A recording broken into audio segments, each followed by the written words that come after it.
You know, there's a lot of talk about producer burnout, because it's real. Whatever it takes to get you by. Take care of yourself out there. I'm Adam, I'm a producer. Today I want to talk about budgeting for above the line.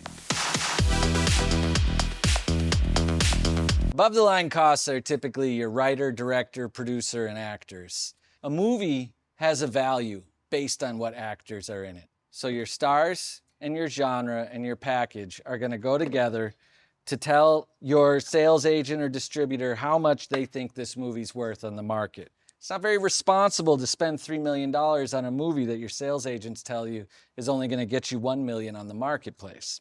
One way you can approach it is to figure out how much your hard costs of your below the line are going to be. If they're like $1 million, then you need to figure out what kind of star is going to carry those costs plus my above the line. You may look at 100,000, 150,000. That's probably the area you want to be in if you're looking at $1 million or less movie. But it doesn't stop there. Now you've got to add in your SAG fringes. That's 21% on top of everything. The fringe tool in the budgeting program will help you with that. In Periscope, it auto-populates with the latest SAG numbers depending on your budget, so you don't have to look it up yourself. There are other star costs that every movie has to incur.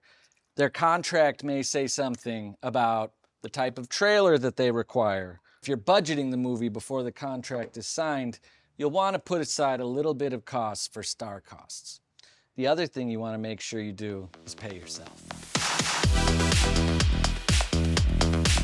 It doesn't do the movie any service if you go broke and can't pay your rent and can't eat. It's not good for your investors, it's not good for your movie, and it's not good for you. So make sure you take care of yourself. Put a little something in there. Try and keep it proportional, but you gotta eat. Check out Periscope Budgeting. It's a new app. It's really great. I recommend it. For now, I gotta go meet my production accountant.